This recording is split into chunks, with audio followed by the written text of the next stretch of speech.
class, financial statement analysis. This is your first session today. So let me introduce myself. My name is Thanyalak. I'm accounting professor, assistant professor. So this class will be the class that let you guys know the financial statements, learn how to analyze, and you'll be able to adjust or recast the financial statement, and you use the number to for your analysis. It can be credit analysis or equity analysis. So I understand most of you are finance student, second semester, right? So what did you learn from last semester? All finance courses, economics, econometric, and financial theory. Have you used the financial statement before? Yes, that's good. So how many of you already know or use or read the financial statement before? Please raise your hand. 3. Okay, some of you guys. Some of you are exchange student, right? Yeah. So where do you come from? Germany? Italy, okay. Germany as well. Okay, Germany, okay. Any other exchange students? Yes. Finland, okay. So have you learned the financial statement analysis course before? Have you taken it before? Yeah. Yeah, well. Introduction. The introduction one, okay, that's good. So I hope this course get you something you got to learn your knowledge. So my office, this is my office hour. It's gonna be on Tuesday and Thursday, but I know you guys most of you are working, so you cannot come at this time. That's okay. If you want to see me, you can send me an email. We can make an appointment. Okay. So this is the compulsory course. We're gonna meet once a week on the Saturday morning. And from the course syllabus, there will be about 16 weeks altogether, including project presentation. Okay. So first of all, like for today, we're gonna talk about the overview, the framework for the financial statement analysis, and then we go on to the balance sheet, income statement, and cash flow statement. And I'm gonna teach you about the mechanism and the techniques that we use to analyze. Okay, and after that we will talk about the financial statement analysis techniques in an integration of all type of the financial statements, and we have application that maybe a case of the project, small project that you guys prepare for discussion. Okay. This section will be Harvard Business School case, so I pick one case and you guys do the analysis. And we're gonna have one session on discussion on this one. And then we're gonna talk about equity analysis and corporate valuation. And after that, we'll go into detail. We're gonna look at the topics in financial statements that I think accounting policy will have an impact on the financial number. So we pick some specific topics, and we're gonna study more in depth in that particular topic. So we have a week of inventory, long life asset, intercorporate investment and business combination, financial instrument and hedge accounting, and then we move to liability and leases and multinational operation. So these are the outline for our class. The final exam will be March 17. Are you available on that date for the final exam? And then the project presentation will be on March 24th for the whole day for the project presentation. Please be note that there will be one particular week that we're not gonna have class on Saturday, but the class will be on Wednesday, right? So on December 27, we meet from 9 to 6 p.m. and you guys can have long weekend over the New Year break. I'm not sure, do you have another class? Robert? New Year week? Not sure, but my class we not have that class. Okay.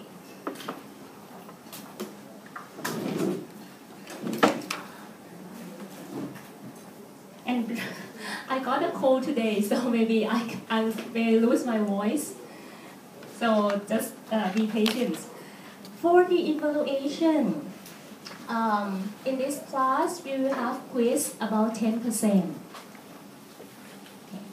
Do you want the quiz to be informed before, or is the impromptu quiz? Inform before.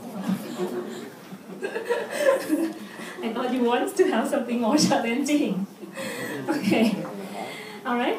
Inform you guys before that. Okay, next week we're gonna have a quiz, something like that. All right. Okay. The second one will be case and assignment. That will be about 20% of the score. So I will let you work in a group. We're gonna talk about group later because so far I'm not quite sure how many students we're gonna have in this class. The number keep changing all the time, and they say some of you still make decision whether to enroll or not enroll. So let's wait until next week, right? And then we talk about group later.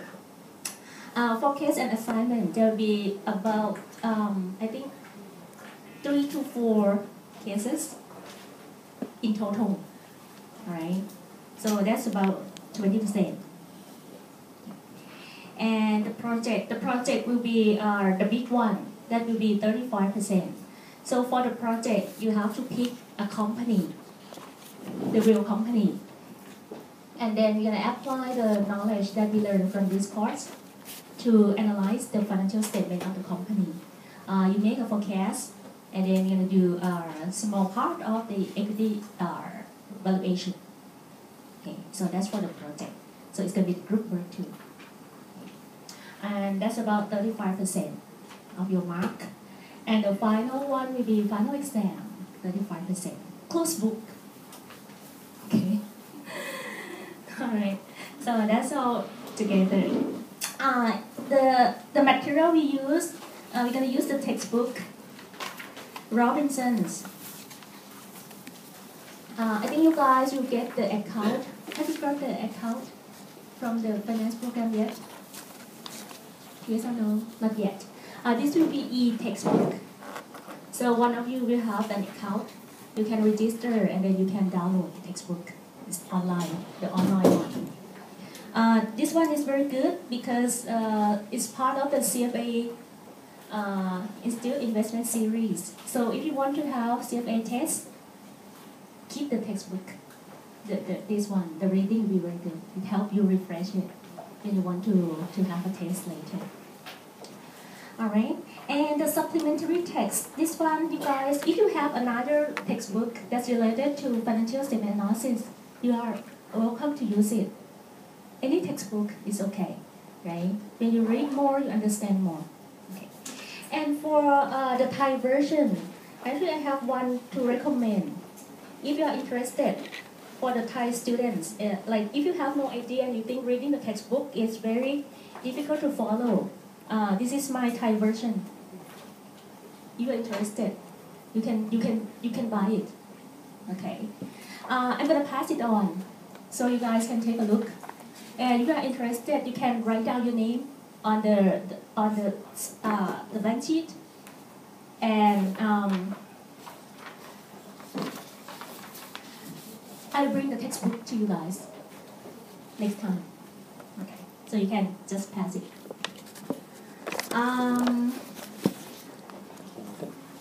Actually, the price over there is $520, and I give you more discount, so you got it at $420. So just for you guys that you think it's better to read Thai and English version. All right. Any questions on the syllabus and on the outline?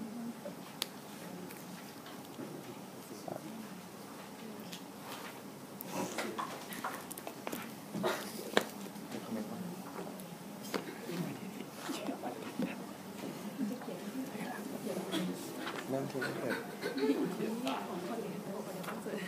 Trình Thịt mớiต้องăn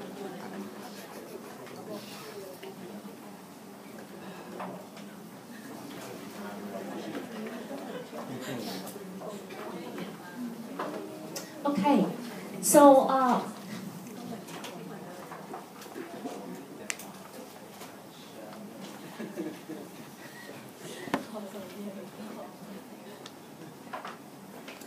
so before we start today, actually I would like to know you guys more. So let's introduce yourself, your name, education background, your work position now.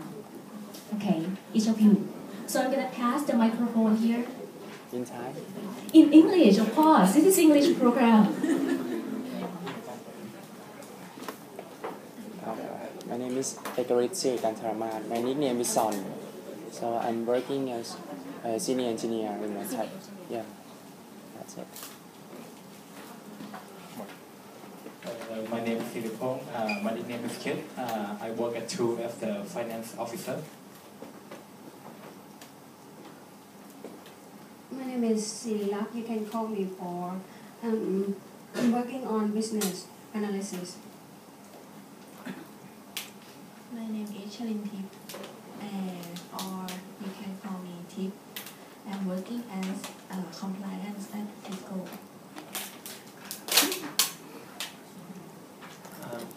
My name is Pon Kavi Kanada. You can call me Golf and fixing income dealer. My name is Parisut Lukmai. Now I'm working financial analyst. Hi, my name is Pachalapon. You can call me Tao. I have background in finance and I'm currently working as a treasury dealer. My name is Johannes. I did a graduate degree with the German National Bank and my graduate degree with the University of Innsbruck, and I worked as an analyst at the German National Bank for a year. I'm Eugenio. I'm studying at the Master of Finance in Italy, and I worked as a credit analyst for Standard & Poor's. My name is Martin. I did my bachelor's in Frankfurt. Now I'm studying in the University of St. Gallen in Switzerland. Now I'm here. And I used to work in asset management in Frankfurt. My name is Mint, accounting manager at Product. I'm doing finance analysis at MIT. My name is Peter. I'm working at the Department of Actuary. My name is Rita. I'm a private banker at SCB. My name is Sunisa. My background is around accounting. My name is Emika. I'm a compliance at Bangkok Bank. My name is Min. I am an application engineer at the Stock Exchange of Thailand. My name is Jirawan. I work as a reservation accounting analyst. Hello, my name is Zahin.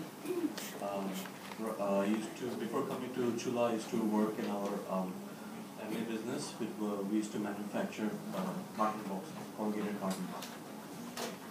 Yeah, I worked there for 4 years. My name is Chatrun. I'm assistant project manager at Logistics. My name is Kay, working as an SAP consultant at ExxonMobil. My name is Napas. I am the full-time student, so right now I'm a job.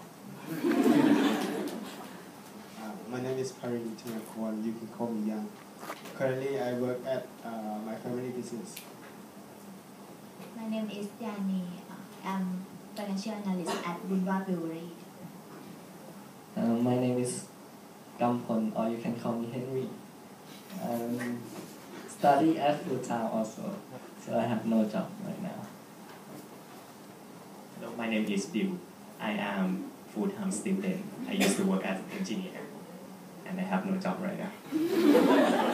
My name is Bam. Now I'm working at ADB as sales engineer. I'm Susan. Actually, I'm from Vietnam. Now I study and work in Finland. My major is information and service management. I'm working at business analysis, especially in marketing analysis. My name is Shashin. I work as proprietary trader at Philips Security. My name is Sivapan, you can call me Pear. I work as a credit analyst and my background is I graduated from economics. Yes. My name is Kamunwan. I'm work business analyst at Kianakin Bank. My name is Satapon. You can call me Tao. I'm currently working at Echo as an accountant. My name is Sirapapan. My nickname is Chin. Now I'm working with my parents. My name is Juthaman. My nickname is Po. Now I'm working as investment consultant at Yonta. My name is Leila. You can call me Guam. Now I work at Tisco Bank with loan and administration, and the background is economics. My name is Neti. You can call me Neil. My background is economics, and now I'm credit analyst at Coop right now. My name is Krishaporn. You can call me Lung, and I'm graduated from Assumption University and in major of accounting. Now I work as like auditor at EY.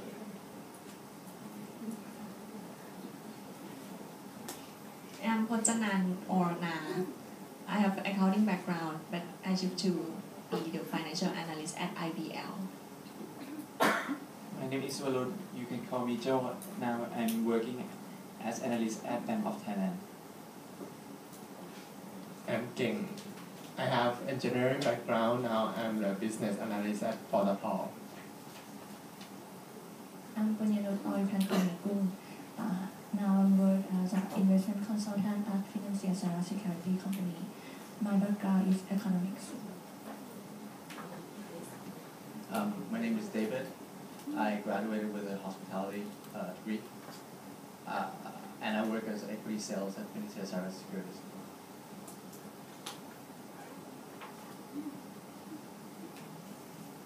My name is Dan. I'm a full-time student. I have worked at Nok Air as a fish management specialist and engineering background. All right, thank you, everyone. I think the background you guys are very variety. We have someone like specialists working in the area in the field, and we have someone that has like engineering background. So variety here. So sometimes if you feel like you don't understand, it's okay to ask the questions, right? And when you have a group work, make sure you find someone that you think can be helpful, right? Someone that has more understanding and can lead the group. Don't be in the same group that no one has the idea what we are working on this, right? Okay, so find your teammate wisely, right? Just to survive in your semester, right? Okay, so for today, the lecture is not going to be that hard. So just give you an idea and bring you up to the same level. So today we're going to talk about the framework. First of all, why do we need financial statement analysis? Can you guys help me? Do you think why people need to have information on the financial statement analysis? What's the purpose? Making decision. Okay, right. What kind of decision we can make from the financial statement? Yes. To invest. Yeah. Choose the security to invest. That's we call equity analysis. What else? Or credit analyst. What is your decision? You're a credit analyst. Yeah, okay, so you make decision whether the customer can repay the loan or not. And then we grant the loan to the customer. Are there any other decision that you think people use the financial statement? Valuation. Okay, what's the purpose of valuation? Yeah, M&A, merger and acquisition. You want to buy the target company. So we have to evaluate valuation the company, right? And of course, the government also use the financial statements because they want to make sure that the company pay the right amount of tax. Yeah. So so many stakeholders use the financial statements. So the number is very important. Right? You have to understand more. How do we get to that number? Normally, people just look at the financial statement and use the number. But actually, to get to the number, they have to prepare under accounting standards.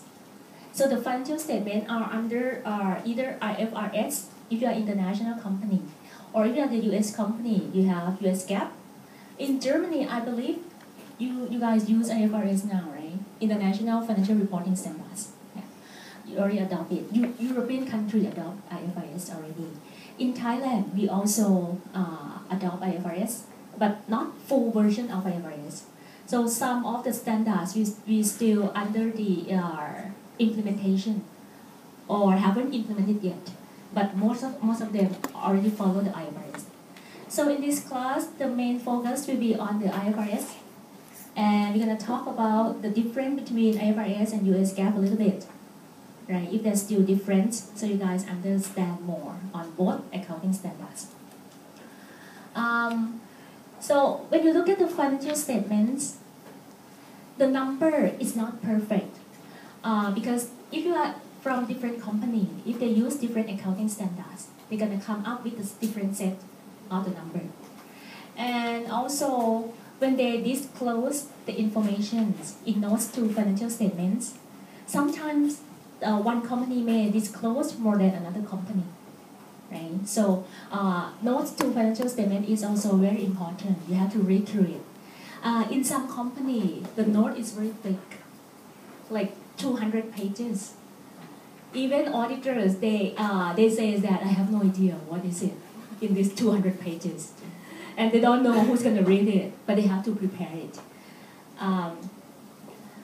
So these are the user of the financial statements information. We already talked about it, right? The equity investor, the debt investor. Management is also one of the users. They are prepared and they also use the financial number to make decisions. The decision will be the strategic planning. They have to plan about the company. Okay? And also that's related to the operations of the business. So management is also using the number. Sometimes management cooking. They're cooking the number. Do you understand? Cooking the number. Earnings management. So they choose the accounting policy and accounting method that they think they can manage the earnings number. So sometimes this is, even though it's under the accounting standards, international financial reporting standards, but they may try to recognize income early to show more profit. They may try to delay some expenses to show more profit. On the other hand, some company may think in the opposite way. Like if you think this year is very bad year, it's very bad year. So the company already has a lot of expenses. There's going to be loss here. If you're management, what are you going to do with it?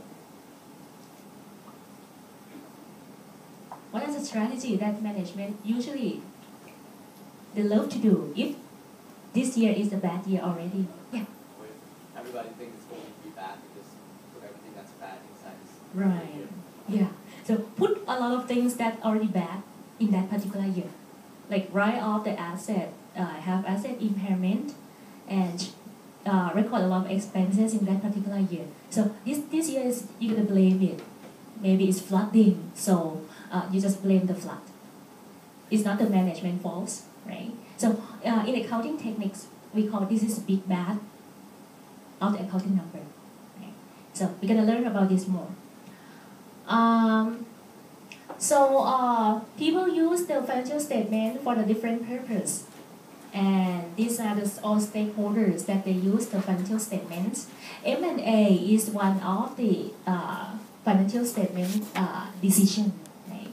So we can value the company and make decision whether we're going to buy and sell the business. Okay. So in this class, we're going to use financial statement in two major reasons. The first one will be credit analysis, and the second one will be equity analysis. So as a creditor, we have trade creditor and non-trade creditor. When you are trade creditor, normally you buy the product from the supplier. So you have to pay to your supplier, right? So most of the trade creditors be the short-term creditors. But when you look at non-trade, when you loan the money from your debtor, that's going to be the long-term obligation. So the long-term, normally you're going to have to pay interest. They're going to charge you the interest. That will be the explicit interest rate on the non-trade creditor. But for trade creditor, supplier will not charge you the interest. But we say it still have implicit interest rate on that one. So if you're a creditor, what do you concern?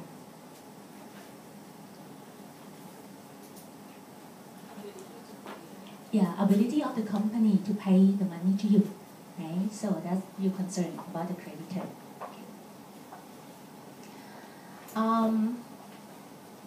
So when you do credit analysis, okay, I think we have credit analysts here.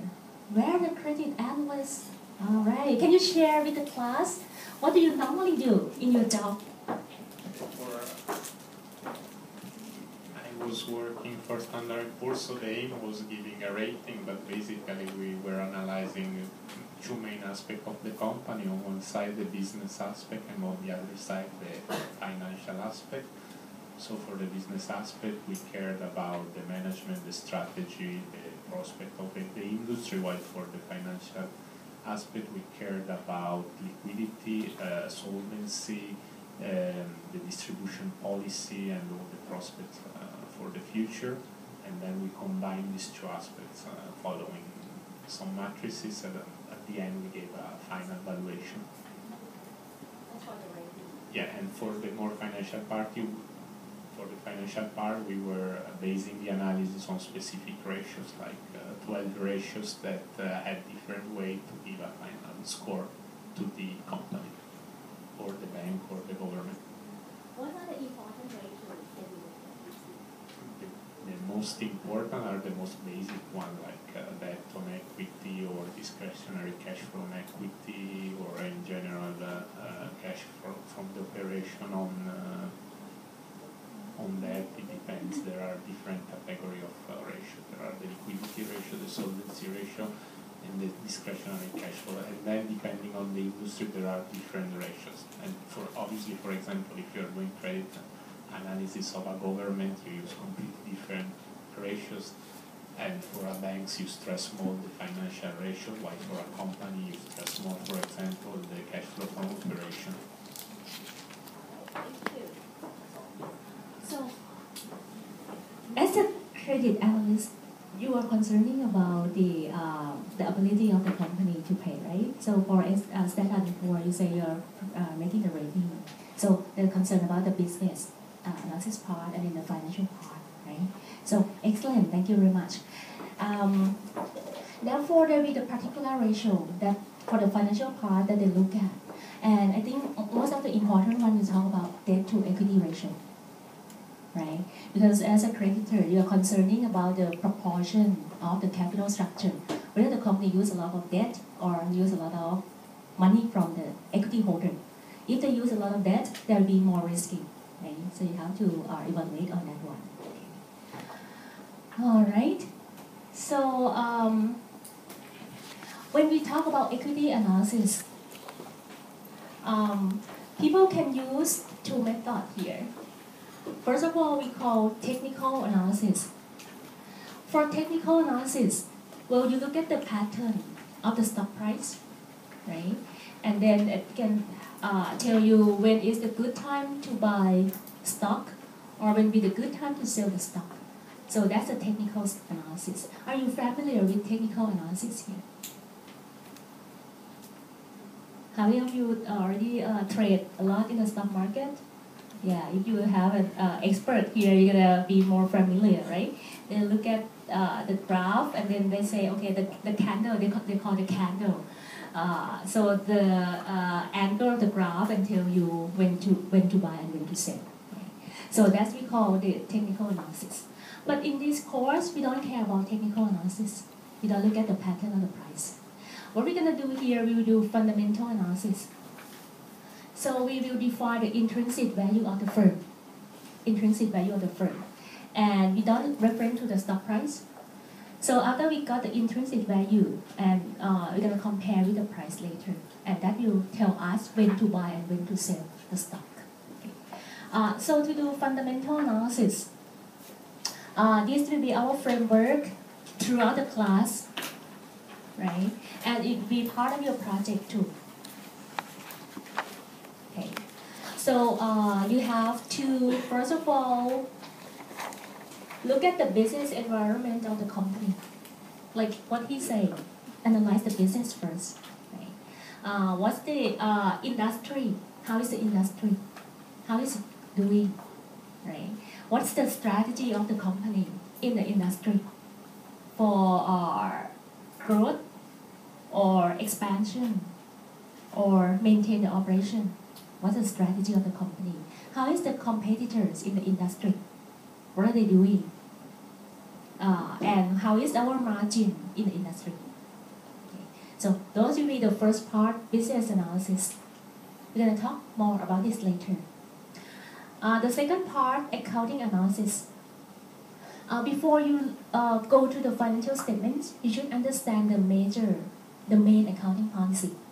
That will be important, the main accounting policy. For the accounting analysis, here we have several choices that allow under the financial reporting standards. And managers are allowed to pick the choice that they think most fits with the company strategy. For example, if they want to have low-cost strategy, if the company prefer low-cost strategy, that means the margin will be very small, right? Low-cost strategy. Well, you want to produce more volume. You have to sell more, so in that case, you can earn profit, right? It doesn't like when you have the product that has high price. So if you have high price product, you can sell at high price. You can use the strategy like product differentiation. Okay. So if you're a low cost company, okay, your margin is very thin. So the better way you can do is you have to keep the product to be at the lower cost level. So you have to control the cost. Okay? So you have to choose accounting method or accounting policy that can represent your low cost. For example, depreciation method. Right? So you have to think about what's going to be the best way to record the depreciation. What is the depreciation policy of the company? We're going to talk about it later. We have so many methods for the depreciation. It can be straight line or double declining. Okay, so on. So we're going to talk about this in detail later. So accounting analysis is the important part as well. So actually this class I'm going to highlight on the accounting analysis too. Because I'm for accounting major. No, it doesn't like that, but it's very important. Okay. Now, after you understand the policy that the company choose, we move to the third part, which is financial analysis. So here we look at the financial statement number. We will use the tools to analyze the number. So here we will calculate financial ratio. And we analyze the cash flows to find source and use of cash. And then also we provide risk analysis. Okay. And after that, we're going to forecast future cash flows. That's the prospectus analysis. So after you forecast future cash flows, you estimate cost of capital. And then you can calculate the intrinsic value of the firm. So this one will be your part of your project to do for the real company. Okay, so you can think about the company from the beginning. And it's going to take you guys about 3 months, 4 months, and then your final project is presented. Okay, so when you determine the intrinsic value, we can have discounted cash flow model, or we can have dividend discounted model, or we can have residual income model. In detail, we have one session talking about this, what to do equity analysis. And we discount it back to the present value. Okay. And after that, we got the intrinsic value. And then we compare intrinsic value with the market value. So if your intrinsic value is larger than market, what's your suggestion? Yeah, you should buy, right? Because the stock price is low already. It's low enough, reasonable price you should buy. In the opposite way, if your intrinsic value is less than market, so stock price is very expensive, right? So this is gonna be the best way to sell the stock. Okay, and the last thing is, well, if they are equal, then just hold it and wait. How is the stock market in Thailand these days? Boom or bad? Okay, begin to boom. Good news. But well, I'm waiting to buy the RMF and LTF funds. Still not a good time to go, right? But it's only 2 weeks from before the fiscal year end, so I'm waiting. So should I buy now? No. When should I buy? In May, but it's already past May. Oh yeah, I know. I have no choice. So the price is getting higher, right? Yeah. Just to let you know, in Thailand we have the fund we call retirement managed. What's the full name of RMF?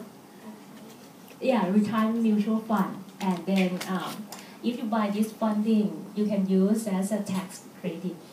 So it helps you reduce your tax. So Thai people normally they're waiting, like at the end of the year, they want to get the to buy the funding at a lower price. But these days the stock price market is getting higher, so many people are still waiting to buy this mutual fund. Okay. So all right. Now we're gonna go into the detail. So there will be, when you look at the company, when you want to analyze it, there will be 3 business activities. Okay. First of all, we're talking about financial activities. To start a business, you need to get money first. Okay. And the money can come from bank or from the shareholders. After you get money, financial activities, right? You're gonna invest your money to buy some other type of assets. So we call investing activities. So you buy property, plant, and equipment. You can buy security of another company. We call investing. And after you have asset ready for use, then you start your operation. So we call operating activities. So these 3 activities are connecting together. And then management do the planning activities, just to set the goal where to move the company to. Okay, so with these 3 activities, when you analyze it, it will be represented in the financial statement. Okay, before we go into the detail of the financial statement, in this picture, this is the firm activities, right? We talk about 3 activities. So operating, investing, and financing. The cash flows from these 3 activities, you can have inflow and outflow, and it will be interchangeably. Okay. For example, you have cash inflow from operating activities. You can use the money to invest in other long-term assets, right?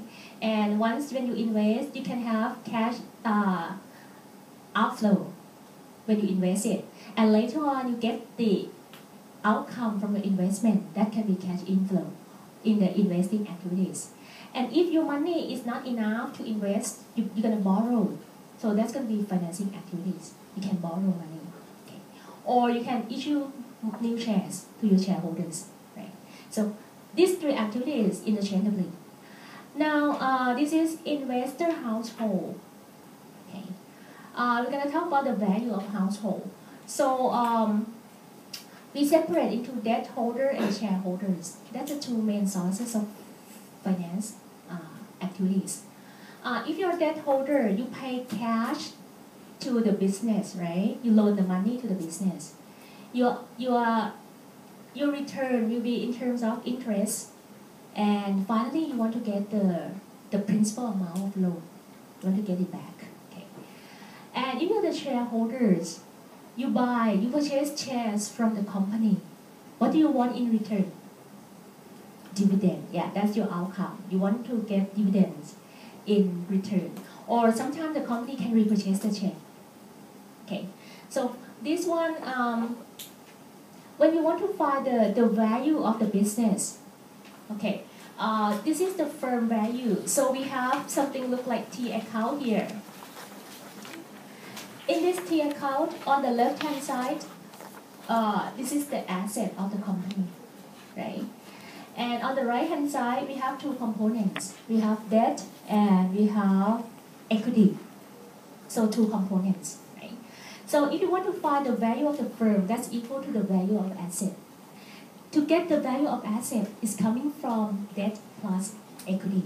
So you have to find value of debt and value of equity. Most of the time, which one is easier to calculate? Debt or equity? Debt, yeah, debt is easier. You know the principal amount, right? And normally that's going to be the value of debt. Okay. The value of equity is harder to calculate. Okay. As an individual, actually you guys also have T account that represent your wealth as well. So as an individual, if you invest, if you buy stock of other company, you're gonna have shares. You have invest in shares of other company. That amount of shares that you hold, we call this is investment in security of company A, for example, right? So that will be an asset. If you lend the money, actually, if you buy, okay, if you didn't lend, if you buy debt of the company, for example, the company issue bonds, you buy bonds of another company, that's also your asset. The amount of bond that you invest, we call it is investment in debt security. It's the asset of the individuals, but it is liability of the company. All right. Okay. So, any questions so far? It's very easy. Accounting is very easy. Right. Okay.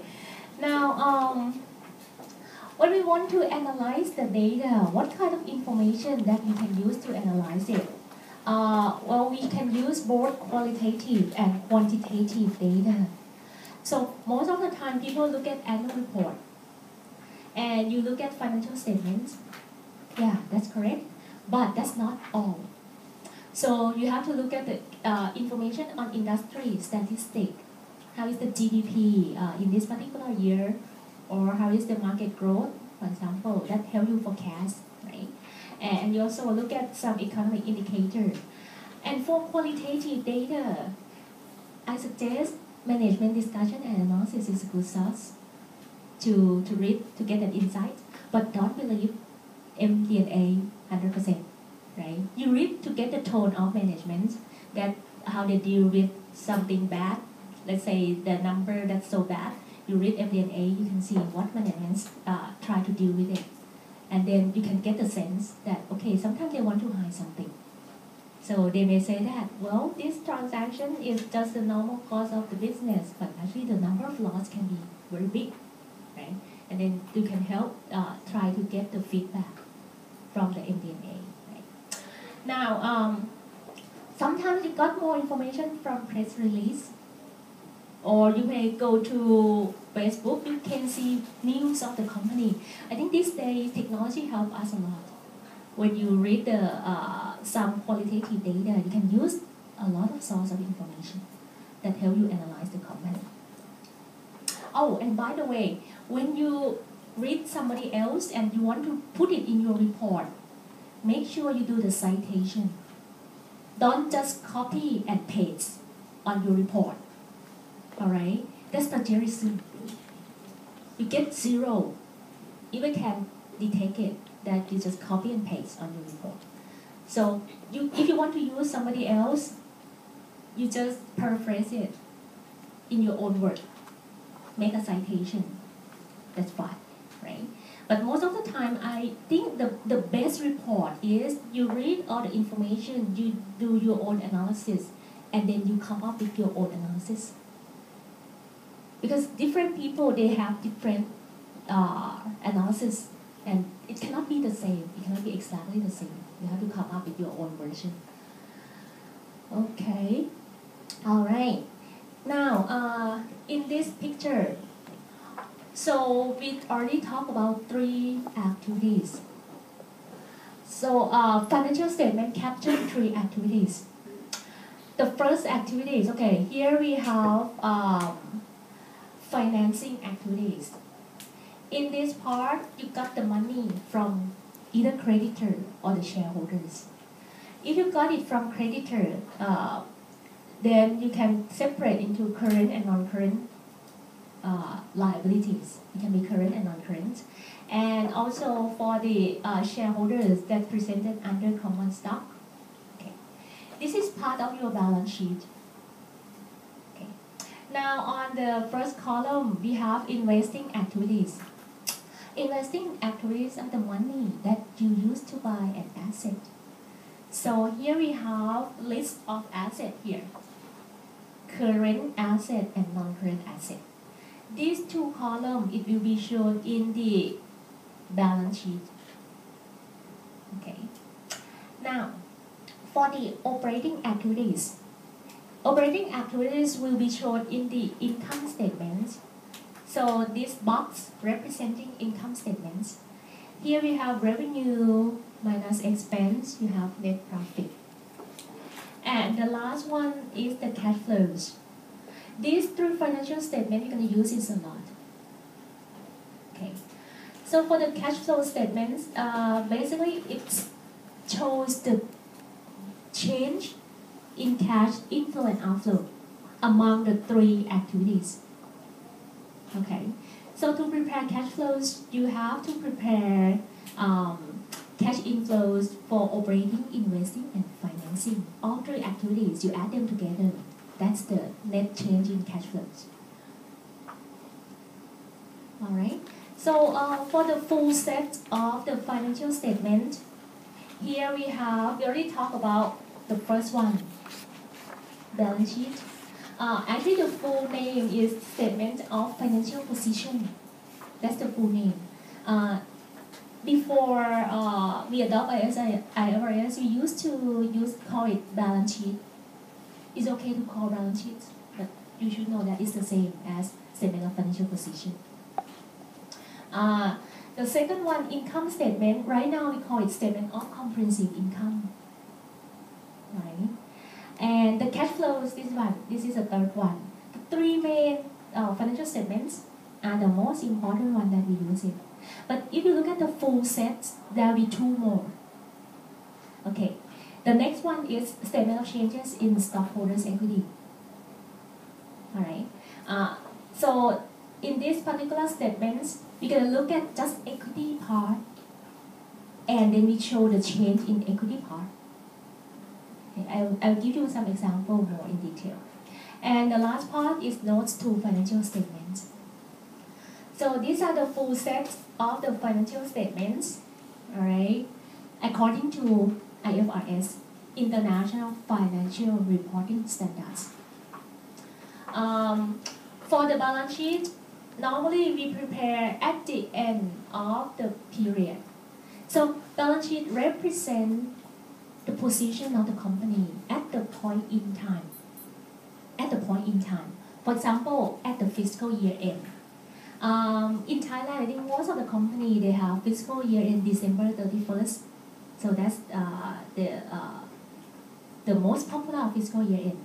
But the company doesn't have to end at December 31st. It can be at June 30th. That's okay too. So it depends what they want to end, right? But you prepare balance sheet at the point in time. Okay, so the information is static for the balance sheet. But for the next one, income statement, we're going to prepare income statement to show revenue and expense over the year. So this is the flow of information. Okay. So for the income statements, when you prepare, there will be two portions in the income statement. The first portion we call profit or loss. We use the term income statement here to represent profit or loss section. And the second one, we have comprehensive income, OCI, other comprehensive income. Do you know what is other comprehensive income? Okay, have no idea. Okay, okay, I will introduce to you today. Anyway, for the second portion, if you present other comprehensive income, we can separate it out into another statement we call statement of comprehensive income. Okay, so for this one, you have two options. First, if you present it separately, you're gonna have two different financial statements. The first part is profit or loss. The second part is comprehensive income.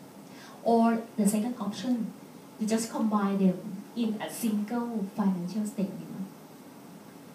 So you have top part and then you have bottom part in the same financial statement. So we call it statement of comprehensive income.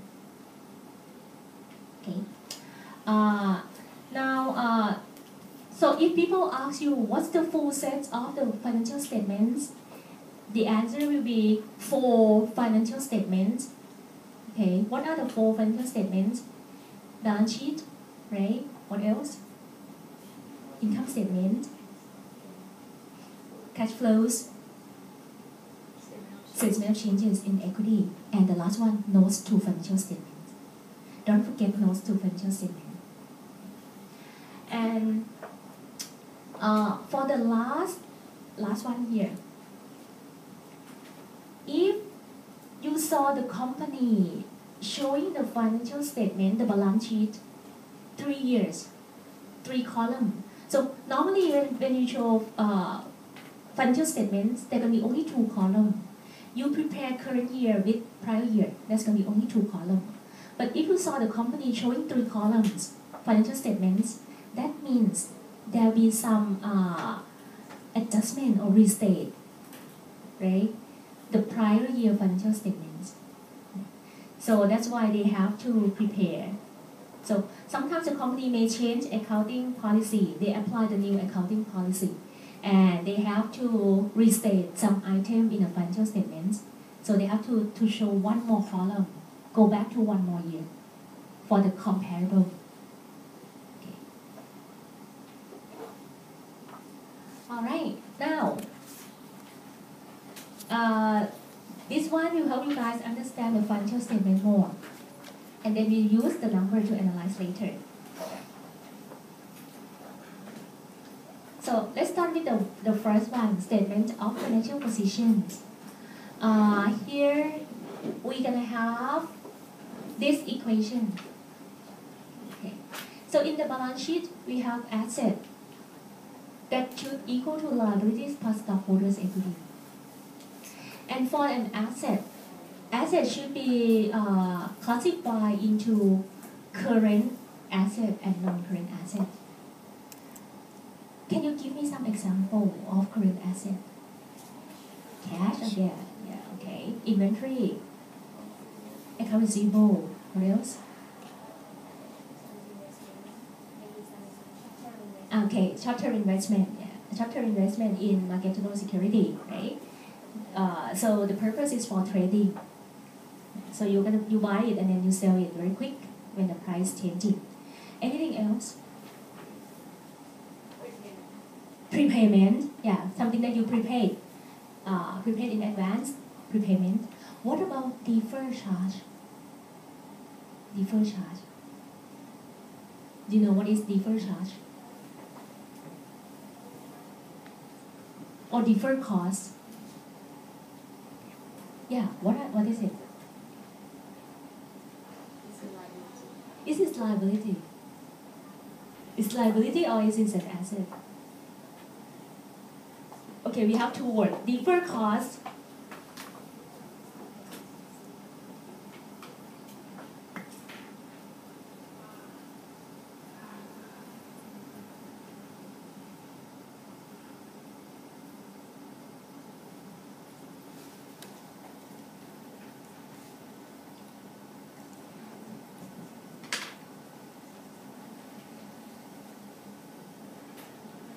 What is the difference between these two?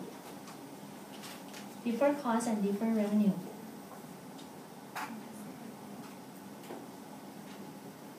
Which one is an asset? Which one is a liability? Yes?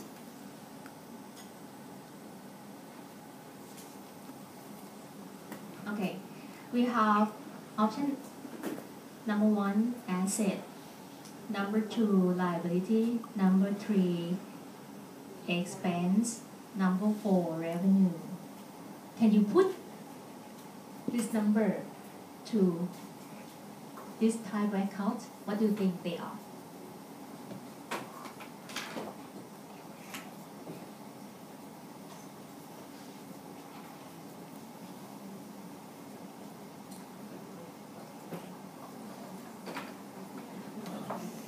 Okay, the first one, deferred cost.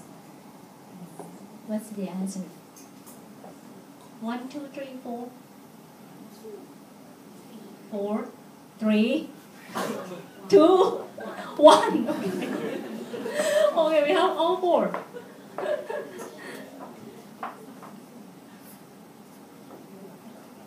If I put cost and revenue, okay. If you see cost, what do you think? 1, 2, 3, 4. Okay, that's clean, right? It's clear. The answer will be 3. Expense. What about revenue? 4. Yeah, that's right. Everyone can answer this. Now, when you saw defer means that you already paid for it, but the cost is deferred. What does it mean? It can be utilized later, right? So that's why you defer it. So when you defer it, that means this expense will have future economic benefits. So you defer it now, right? So when it has future economic benefits, we're gonna classify this as asset. That's right.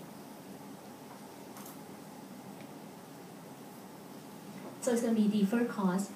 The money already paid, but you don't record as an expense immediately. You're gonna record as an expense later when you use it in the future. Right. Yeah. So, for example, you could have project. Okay, you may have a project to you want to construct to do the construction of the project, right? And then you spend the money into the project. Actually, when you spend the money, you may think that it could be an expense, but the project takes a long time to complete it. Right? So the money will be capitalized. We use a technical term. We use capitalized.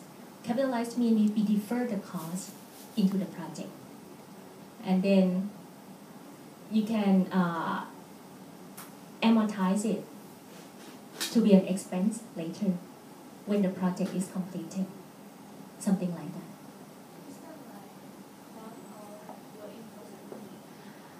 Yeah, that could be work in process is one example of deferred cost, right? Construction company, they're gonna have work in process, right? So that's one example.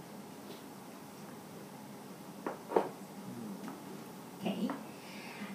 Okay, now the last one, deferred revenue. So what do you think?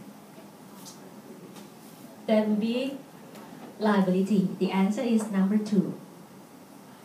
Deferred revenue is on the opposite way.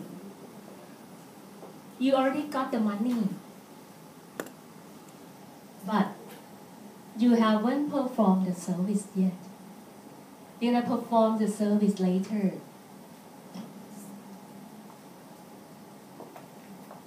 So that will be your obligation to perform the service later. Deferred revenue would be your liability. Yeah, that's number 2. Deferred revenue. Can you give me some example of deferred revenue? Yes. subscriptions? Let's say you buy a Netflix subscription for a year. Yeah. Yes, I guess if you bought a subscription for Netflix for a year, and you use it for a month, but you're owed about 11 months of the service, so basically they can book it as. That would be 3 years instead, because then you have to. So subscription revenue, like talking about Netflix, right? Netflix sells the subscription to the customer, subscription revenue to the customer. They pay in advance, 3 years in advance. The money that Netflix get will be deferred revenue, book as a liability. And every year that they provide service to the customer, they can recognize revenue. Right. So this will be the standards, the new standards talking about revenue recognition. And you're gonna see a lot of complication when the company has so many types of revenue, and they bundle it in the package. For example, telephone service company, right? So we're gonna talk about more in detail. Like they sell the cell phone, and then they have the service plan for calling, and they also have the maintenance service or warranty service. So how can the company recognize revenue from the money that they get in the full amount? Let's say 30,000 baht, how can they recognize revenue? And why it is important? Because you can see that once you got the money, if you defer it, it's your revenue. And when later on you provide service to customer, the liability will be changed to revenue. So that's the timing of revenue recognition. And similarly, you have asset. Deferred cost is your asset, right? You pay the money in advance. You capitalize it as an asset. Later on, when you utilize it, asset will transfer into expense. So that's also the timing of expense. This will be the important things that the companies can play with the number. Using deferred cost, deferred revenue to recognize revenue and recognize expenses. So that will be the important topics here. Okay. Now, the third one, stockholders' equity. We separate into capital, retained earnings, and other components of stockholders' equity. The other components is the last part that's related to OCI. OCI is other comprehensive income. Okay, for share capital, this is the stock that the company issues to the shareholders. You can sell stock at price higher than the par value, so the company record premium. For the retained earning, you have to separate into two different categories. We call appropriated retained earning, which means you allocate retained earnings for some specific purpose. For example, legal reserve. Right? Or you have the expansion reserve. So you allocate retained earnings to use for an expansion. So this money you cannot pay dividends to the shareholders. So appropriate retained earnings, you cannot use the money to pay dividends. It's only for a specific purpose that you identify. Okay. The second category, unappropriated retained earnings. This one, you can pay dividends from the unappropriated retained earnings. Okay. And normally retained earnings can be changes. Depends on if the company has net income. Okay, then you're gonna have more retained earnings. If the company pay dividends, the retained earnings will reduce. Right, so that's how it is impact your retained earnings. The last part, the other component, I just keep it for now. I'm going to tell you later what is it. Okay. And these are definitions of the item in the balance sheet. Well, I think you guys can read it by yourself. Asset represent future economic benefits. Liability represent the obligations. And equity is the residual part. So when we talk about balance sheet, we have asset equal to liabilities plus equity. If you want to calculate equity, it's equal to asset minus liability. That means if you can value asset completely, if you value liability, which we know that it's easier to value liability,